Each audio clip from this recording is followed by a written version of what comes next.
channel Commerce Classes Varanasi students chapter number 10 employment and unemployment से next topic लेके आज हम लोग डिस्क्राइब करेंगे, उसका डिस्कशन करेंगे।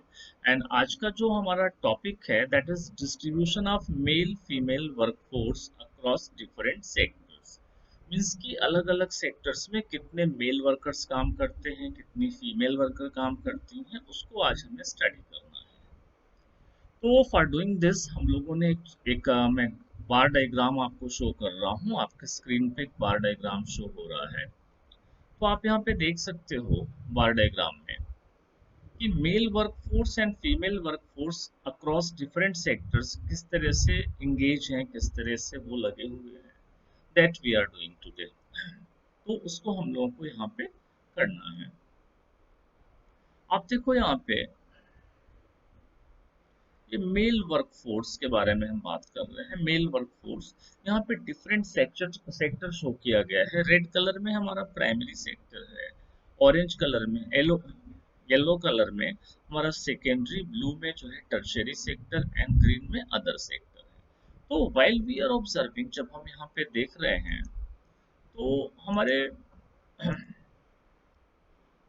प्राइमरी सेक्टर में जो मेल हैं वो 45% मेल प्राइमरी सेक्टर में इंगेज है, जबकि 19.19% जो है कि मेल सेकेंडरी सेक्टर में इंगेज है एंड 25.3% मेल वर्कफोर्स हमारा टर्शियरी सेक्टर में है एंड रेस्ट 10.6% मेल हमारा अदर सेक्टर में काम करता है। अब हम अगर से इसी तरह से फीमेल वर्कफोर्स की बात करें तो 57.3% फीमेल वर्कफोर्स हमारी प्राइमरी सेक्टर, एग्रीकल्चर और अलाइड एक्टिविटीज में इंगेज है। 14.99% नियर अबाउट 15% वर्कफोर्स जो फीमेल है वो सेकेंडरी सेक्टर में है। 18.9% फीमेल वर्कफोर्स जो है टर्शियरी या सर्विस सेक्टर में है और 9.6% वर्कफोर्स हमारा जो है वो अदर सेक्टर्स में काम कर रहा है जो फीमेल वर्कफोर्स है। तो on basis of the above given this diagram, अगर से हम लोग ऑब्जर्वेशंस करते हैं तो पहला पॉइंट ये हमें दिखता है कि huge percentage of female workforce 57.3% engage है प्राइमरी सेक्टर में। बिकॉज ऐसा क्यों है? क्योंकि प्राइमरी सेक्टर की जो एक्टिविटीज होती हैं वो रूरल एरियाज में कन्फाइंड होती हैं बेसिकली। दूसरा इसमें बात है कि मोबिलिटी ऑफ वीमन, जो वीमेन हैं उनकी मोबिलिटी रूरल एरियाज में बहुत ही लो है। उनको वहीं पे रह के काम करना है, घर के काम के साथ में उनको काम करना है, फैमिली की इनकम में थोड़ा बहुत एड ऑन करना है। तो इसलिए जो रूरल एरियाज में हमारी फीमेल हैं वो ज़्यादातर लो वेज रेट पे भी प्राइमरी सेक्टर में एंगेज होकर काम करती हैं। सेकेंड अगर से बात हम करें तो percentage of men finding employment in primary sector is 45%। 45% male जो है कि वो प्राइमरी सेक्टर में एंगेज हैं, जो कि वीमेन से कम है। इसका मतलब ये है कि lack of job outside the agriculture sector in rural areas है। रूरल एरिया में एग्रीकल्चर सेक्टर से बाहर काम ही नहीं है, इसलिए मेल भी 45% जो है वो एग्रीकल्चर सेक्टर में या प्राइमरी सेक्टर में इंगेज है रूरल एरियाज में। फीमेल तो ज़्यादा है ही है, बस साथ साथ में मेल भी फीमेल से थोड़े ही कम है। आफ्टरवर्ड अगर से हम ऑक्यूपेशनल स्ट्रक्चर देखें तो हमारे इंडिया के ऑक्यूपेशनल स्ट्रक्चर में बहुत मॉडेस्ट चेंज हुआ है, बहुत थोड़ा सा चेंज हुआ है। वो चेंज क्या है? अगर से 1950, 51 और 2017-18 का हम कंपैरिजन करें डाटा को, तो प्राइमरी सेक्टर में 1950-51 में 72.72 पीपल वर इंगेज्ड। अभी 2017-18 में 43.8% पीपल यहाँ पे काम करते हैं प्राइमरी सेक्टर में। सेकेंडरी सेक्टर की बात करें तो सेकेंडरी सेक्टर में देखो आप 10.02% लोग काम करते थे 1950-51 में। अभी 24.7% लोग काम कर रहे हैं। टर्शियरी सेक्टर की बात अगर से करें तो 17.27% people were engaged in tertiary sector during 1950-51 and right now in 2017-18 31.5% people are engaged in tertiary sector ही। तो व्हाट वी आर ऑब्जर्विंग कि प्राइमरी सेक्टर से लोगों का डेविएशन हुआ है, लोग वहां से हटे हैं। प्राइमरी सेक्टर में लोगों का जो इंगेजमेंट था, लोग जो वहाँ इंगेज थे वो कम हुए हैं और सेकेंडरी एंड टर्शियरी सेक्टर्स में थोड़े बढ़े हैं। तो ऊपर जो टेबल है वो टेबल शो क्या कर रहा है? टेबल ये शो कर रहा है कि दो पीरियड्स में 1950-51 और 2017-18 के बीच में हमारा ऑक्यूपेशनल स्ट्रक्चर कैसा था, परसेंटेज ऑफ वर्कफोर्स किन किन सेक्टर्स में लगे हुए थे, कितने लगे हुए थे।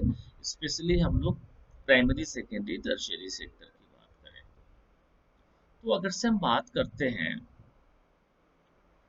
तो प्राइमरी सेक्टर से हमारा वर्कफोर्स जो है वो 72.72% लगा हुआ था, जो कि डिक्लाइन होकर 43.8% हो चुका है। तो यहाँ पे प्राइमरी सेक्टर में लेबर फोर्स या वर्कफोर्स का डिक्लाइन हुआ है, एंगेजमेंट कम हुआ है। और वहीं हम लोग अगर से सेकेंडरी सेक्टर की बात करें तो सेकेंडरी सेक्टर में ये इंक्रीज हुआ है 10.02% से बढ़ के 24.7% हुआ है। टर्शियरी सेक्टर की अगर से हम बात करें तो यहाँ पे भी इंक्रीमेंट हुई है 17.26%। 17.26% जो है वो हमारा वर्कफोर्स पहले लगा था टर्शियरी सेक्टर में, अब टर्शियरी सेक्टर में 31.5% वर्कफोर्स। तो ऑन द होल ओवरऑल हम क्या देख पा रहे हैं, क्या स्टडी कर रहे हैं कि प्राइमरी सेक्टर में वर्कफोर्स कम हुआ है, सेकेंडरी एंड टर्शियरी सेक्टर में वर्कफोर्स हमारा इंगेज जो थे वो ज़्यादा हुए हैं, वर्कफोर्स का इंगेजमेंट ज़्यादा हुआ है। तो इंडियन इकोनॉमी जो है वो कंस्टिट्यूट हो रही है टू बी व्यूड की एग्रीकल्चर इकोनॉमी अब थोड़ी थोड़ी इंडस्ट्रियल इकोनॉमी के फॉर्म में कन्वर्ट होती आ रही है। नया एक टॉपिक हमारा है यहाँ पे, आप देख सकते हो, जॉबलेस ग्रोथ। ग्रोथ हो लेकिन जॉब अपॉर्चुनिटीज अगर से ना बढ़े तो ऐसे ग्रोथ का कोई मतलब नहीं है। अनएम्प्लॉयमेंट वैसी की वैसी है, जीडीपी बढ़ती जा रही है, महंगाई बढ़ती जा रही है, इन्फ्लेशन होता जा रहा है, तो इसका नेशनल इनकम की वैल्यू बढ़ रही है, बट इसका कोई रियल मीनिंग नहीं होता है। तो जॉब ग्रोथ होनी चाहिए, बट जॉब के साथ साथ जॉब भी बढ़नी चाहिए। यहाँ पे जॉबलेस ग्रोथ की बात कर रहे हैं। कभी कभी ऐसा होता है कि इकोनॉमी में जीडीपी राइज कर रही है, जीडीपी क्या हो रही है, राइज कर रही है। इसका मतलब लेवल ऑफ आउटपुट प्रोडक्शन बढ़ रहा है। बट लेवल ऑफ आउटपुट बढ़ने के दो कारण हो सकते हैं, दो रीजंस हो सकते हैं। हो सकता है कि एम्प्लॉयमेंट बढ़ रही हो तब हो, या तो टेक्नोलॉजी में बेटरमेंट या इम्प्रूवमेंट हो रहा है। तो पुअर कंट्रीज में जैसे हम लोग हैं, हमारी कंट्रीज में क्या होता है कि अनएम्प्लॉयमेंट तो स्ट्रिगरिंग हो रही है, वैसे के वैसे हो रही है, लेकिन इकोनॉमिक ग्रोथ होता रहा है। क्यों हो रहा है? क्योंकि मीनिंगफुल बिकम मीनिंगफुल। देखो, कभी भी इकोनॉमिक ग्रोथ तभी मतलब का है, तभी उसका इम्पोर्टेंस है जब जहाँ पे जब इकोनॉमिक ग्रोथ के साथ साथ में जॉब अपॉर्चुनिटीज क्रिएट हो। खास करके जो है पुअर कंट्रीज में, बैकवर्ड कंट्रीज में, डेवलपिंग कंट्रीज में तो ऐसा होना ही चाहिए। तो अगर से ग्रोथ हो रही है, ग्रोथ के साथ एम्प्लॉयमेंट बढ़ रही है, तो पॉवर्टी को कम्बैट करेंगे, पॉवर्टी को हम रिमूव करेंगे, पॉवर्टी से लड़ सकते हैं। लेकिन इंडिया में अनफॉर्चुनेटली ऐसा होता नहीं है। तो इंडिया में क्या होता है, इंडिया में आप देखोगे तो जीडीपी तो बढ़ रही है, जीडीपी बढ़ रही है, but due to what, technological upgradation. Employment बढ़ने से जीडीपी नहीं बढ़ रही है, टेक्नोलॉजिकल अपग्रेडेशन से जीडीपी बढ़ रही है। तो जीडीपी का बढ़ना ग्रोथ शो करता है, लेकिन एम्प्लॉयमेंट तो नहीं बढ़ी, तो जॉबलेस ग्रोथ हो रही है। तो इंडिया में जॉबलेस ग्रोथ की सिचुएशन है, जिसकी वजह से अनएम्प्लॉयमेंट वैसे की वैसे है, बढ़ती जा रही है, लेकिन दूसरे साइड में जीडीपी में ग्रोथ हो रहा है। तो जीडीपी में ग्रोथ का एग्जैक्टली कॉमन पीपल पे कोई पॉजिटिव इम्पैक्ट नहीं पड़ रहा है। तो this is the jobless growth, means GDP बढ़ेगी लेकिन एम्प्लॉयमेंट नहीं बढ़ेगा। अनएम्प्लॉयमेंट जैसे की वैसे ही बढ़ी रहेगी। ऐसा क्या है कि हम लोग ज़्यादा से ज़्यादा टेक्नोलॉजी के ऊपर रिलाई कर रहे हैं, डिपेंड हो रहे हैं, और एम्प्लॉयमेंट पे कम रिलाई कर रहे हैं। जो हम ग्रोथ का प्रोसेस ले रहे हैं, तो ग्रोथ के प्रोसेस में एम्प्लॉयमेंट बढ़नी चाहिए बट नहीं बढ़ रही है। टेक्नोलॉजी पे हम ज़्यादा फोकस कर रहे हैं, तो इसका क्या कारण है, क्या रीज़न है? तो हमारा ग्रोथ प्रोसेस जो है वो हाईजैक्ट हो रहा है। मल्टीनेशनल कंपनीज आ रही हैं भाई, मल्टीनेशनल कंपनीज आ रही हैं, ग्रोथ रेट बढ़ता जा रहा है। ये जो कंपनीज होती हैं, ये ग्रोथ कैसे करती हैं? मल्टीनेशनल कंपनीज का ग्रोथ फंडा क्या है? Efficient technology. टेक्नोलॉजी इफिशिएंट लेके आते हैं rather than through greater man power. Man power पे इनका फोकस नहीं है। मल्टीनेशनल कंपनीज जो आ रही हैं, ग्रोथ को बढ़ा रही हैं, वो इफिशिएंट टेक्नोलॉजी की वजह से बढ़ा रही हैं, ना कि मैन पावर पे फोकस करके, ना कि एम्प्लॉयमेंट जनरेट करके। तो फैक्ट ये है कि ड्यूरिंग 1951 से लेके 2000 तक हम बात करें, तो growth rate of GDP has risen from 3.6% to 8% nearly per annum.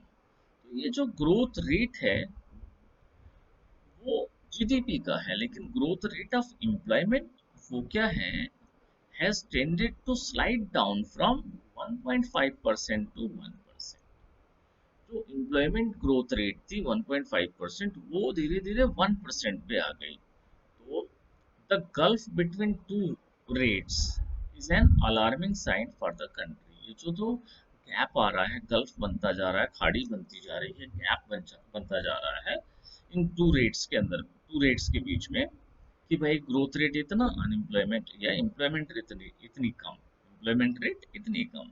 तो वो एक कंट्री के लिए अलार्मिंग सिचुएशन है, क्योंकि jobless labour force has tended to swell over time. Jobless labour force बढ़ता जा रहा है, तो जिससे कि सोशल अनरेस्ट आएगा और हमारे ग्रोथ का कोई मतलब नहीं होगा। Our growth will be meaningless.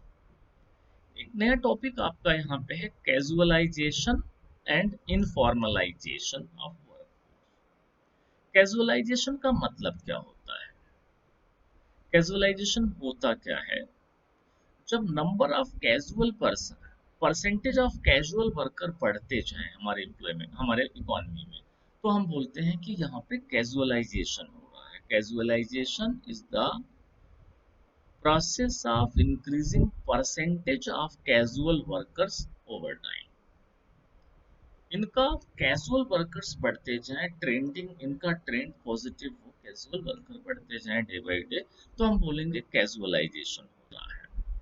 Percentage of, अच्छा ये देखो, कुछ फैक्ट्स यहाँ पे हैं इस रिगार्डिंग में, जैसे कि percentage of casually hired worker in total workforce risen from 23% to 33%। देखो 1972-73 में जो हमारा टोटल हायर्ड वर्कफोर्स था, उसमें कैजुअल वर्कर 23% होते थे, लेकिन 1999, 1999 और 2000 में ये कैजुअल वर्कर बढ़ के 33% हो चुके हैं। फर्दर 2009-10 में ये 39.3% हो गए। मीन्स कैजुअलाइजेशन होता जा रहा है, कैजुअलाइजेशन होता जा रहा है डे बाय डे। और 2013-14 में अगर से हम बात करें, तो 30.9% कैजुअल वर्कर थे टोटल हेड वर्कर में, और फिर से ये थोड़ा रिड्यूस हुए हैं, रिड्यूस होकर के 24.9%। इवन देन फिर भी कैजुअलाइजेशन का ज़्यादा है, कैजुअलाइजेशन हमारी इकोनॉमी में ज़्यादा है, कैजुअल वर्कर्स ज़्यादा है। अब अगर से हम बात करें, दूसरा पॉइंट यहाँ पे है, percentage of self employed workers. Self employed workers declined हो रहे हैं। ये 62% थे 72-73 में, अभी ये 52% हो जाते हैं सेल्फ एम्प्लॉयड वर्कर 1999 और 2000 में। फर्दर ये और रिड्यूस होते हैं, 44% हो जाते हैं 2009 और 10 में। तो however again and again it again increase, और थोड़ा सा फिर अभी इंक्रीमेंट हुआ है 2013-14 में। 49.5% सेल्फ एम्प्लॉयड पीपल इंडिया में है, सेल्फ एम्प्लॉयड वर्कर है 2013-14 में। और 2017-18 में हमारा सेल्फ एम्प्लॉयड वर्कर्स बढ़ के 52.2% हो चुके हैं। पॉइंट थर्ड अगर से हम बात करें तो percentage of regularly hired worker in total workforce continues to have around 15% during the period 1970 to 73 to 1909 and 2000। अगर से हम 1972-73 से लेकर 1999-2000 तक की बात करें तो रेगुलरली हायर्ड वर्कर जो है वो लगभग 15% हमारे टोटल वर्कफोर्स में रहे हैं। ये बढ़ के 16.8% हुआ है 2009-10 में और 22.8% हायर्ड वर्कर हुए हैं 2017-18 में, 17-18 में। अब अगर से हम नेक्स्ट पॉइंट पे बात करें तो 3.7% employed persons were reported to be hired as the contract workers in 2015-16। 2015-16 में 3.7% जो एम्प्लॉयड पर्सन्स थे वो हायर्ड कॉन्ट्रैक्ट वर्कर्स थे। तो द फिगर रिवील दैट, ये जो ऊपर के फिगर हैं वो इस बात को रिवील करते हैं कि जैसे जैसे समय आया ओवर टाइम हमारा वर्कफोर्स जो है वो इंसिडेंस ऑफ कैजुअलाइजेशन में फंसता गया, मतलब कैजुअलाइजेशन ज्यादा हुआ। कैजुअल वर्कर आज काम करेंगे कल नहीं करेंगे, ऐसे वर्कर्स ज्यादा बढ़े हैं। ये this is the risky, this is the honest, it shows the unstability of the life. Why should it happen? ऐसा क्यों हुआ, क्यों कैजुअलाइजेशन हमारे इंडिया में बढ़ा है, इसके पीछे क्या लॉजिक है? तो यहाँ पे सबसे बड़ी चीज है the bulk of self employed workforce is found in rural areas. Rural areas में सेल्फ एम्प्लॉयड पीपल ज्यादा होते हैं। People work on their farm and fields not because everybody is gainfully employed. लोग अपने फार्म पे फील्ड पे काम कर रहे हैं, इसका मतलब नहीं कि वो गेनफुल एम्प्लॉयमेंट में हैं, वो कंट्रीब्यूशन कर रहे हैं आउटपुट में, ऐसा भी नहीं है। सिंपली ऐसा इसलिए हो रहा है कि उनको कोई नॉन फार्म एक्टिविटीज जॉब्स मिल नहीं रही हैं, वो माइग्रेट कर नहीं सकते हैं, इसलिए अपने उसी फार्म एक्टिविटीज में लगे हुए हैं, खेतों के काम में लगे हुए हैं। तीसरी बात है they are employed on their farm only for the name sake, बस नाम मात्र के लगे हुए हैं, फैक्ट में वो डिस्गाइज्ड अनएम्प्लॉयमेंट की कैटेगरी में आ रहे हैं। नेक्स्ट पॉइंट यहाँ पे है कि taking a chance of for opportunities this marginal workers tends to migrate to urban areas. अब ये जो मार्जिनल वर्कर हैं जिनके पास काम नहीं है या अननेसेसरी वो अपने फार्म पे लगे हुए हैं, वो थोड़ा रिस्क लेते हैं, माइग्रेट करते हैं अर्बन एरियाज में। And more often than not, बहुत ज़्यादा लोग नहीं, कुछ थोड़े बहुत लोग, तो वो वहाँ पे एम्प्लॉयमेंट पाते हैं और उनकी एम्प्लॉयमेंट अर्बन एरियाज में कैजुअल वर्कर के फॉर्म में होती है, वहाँ पे कैजुअलाइजेशन को बढ़ाते हैं। वो डेली वेजर्स होते हैं, डेली बेसिस पे काम उनको वहाँ पे मिलता है। तो ये अनस्किल्ड वर्कर्स जो हैं वो कैजुअलाइजेशन ऑफ एम्प्लॉयमेंट को बढ़ाते रहते हैं। स्किल्ड वर्कर जो अर्बन एरियाज में हैं वो स्ट्रगल कर रहे हैं रेगुलर जॉब्स के लिए। ठीक है, massive unemployment across all the sectors, economy के ऑल द सेक्टर्स में पड़ा हुआ है, हर तरफ पूरा बड़ा जो है मासिव अनएम्प्लॉयमेंट है, बहुत ज्यादा लोग अनएम्प्लॉयमेंट है। तो बार्गेनिंग पावर्स उन लोगों के पास नहीं है, वर्कर्स के पास, तो दैट्स उनकी रिड्यूस होती जा रही है। तो इस तरह से अगर से हम देखें तो कैजुअलाइजेशन एक हमारे इकोनॉमी पे, हमारे वर्कफोर्स पे हावी होता जा रहा है और डे बाय डे हमें जो है डेली वेजर्स के फॉर्म में काम करने के लिए हमें कंपेल करता है। तो कैजुअलाइजेशन का मतलब होता है टेम्परेरी वर्क में एंगेज लोग, ये परसेंटेज डे बाय डे बढ़ता जा रहा है। तो नेक्स्ट वीडियोस में, नेक्स्ट क्लास में हम लोग नेक्स्ट टॉपिक लेके इसको डिस्कस करेंगे, आएंगे सेम चैप्टर से नेक्स्ट टॉपिक। तब तक आप लोग स्टडी करते रहें एंड आप लोग अपनी स्टडी को कंटिन्यू रखें। चैनल को सब्सक्राइब करें जिससे नोटिफिकेशन मिले नेक्स्ट वीडियोस को